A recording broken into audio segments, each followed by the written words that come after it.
गोर लगै छी। हम चमचम मैथिली गीत में अहाँ सबके स्वागत करै छी। आब मधुश्रावणी आबि रहल है तो मधुश्रावणी में तो समैध सभक गीत हेतनि। तो आइ हम अहाँ सबके एगो खूब सुंदर समैध के गीत सुनाबै छी। तो और सुनू हमर समैध के सुंदर गीत। और अहाँ सब चैनल के सब्सक्राइब, वीडियो के लाइक से जरूर कर देबै। समैध अहाँ के पहुनाइया देख किछु ने फुराइया।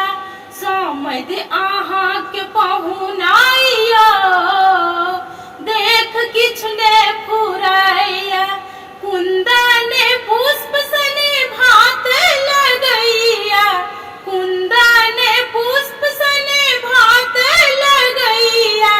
राहड़ी के दाल केहन गभगर लगैया, राहड़ी के दाल केहन गभगर लगैया।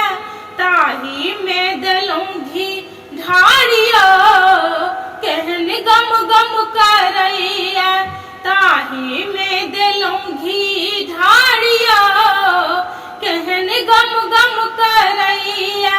समैध अहाँ के पहुनाइया देख किछु ने फुराइया।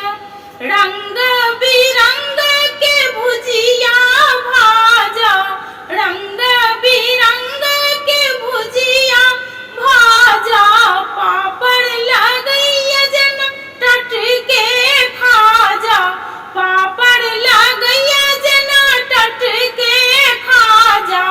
अग्नित चटनित आचार्य जिया चटपट करैया। अग्नित चटनित आचार्य जिया चटपट करैया। समैध अहाँ के पहुनाइया देख किछु ने फुराइया। अदौरी दनौरी तिलौरी चरौरी, अदौरी दनौरी तिलौरी चरौरी। मिथिला में सबसँ प्रसिद्ध कुम्हरौरी, मिथिला में सबसँ प्रसिद्ध कुम्हरौरी। बराबरी के सचारिया देख किछु ने फुराइया, बराबरी के सचारिया कियो गानी ने सकैया।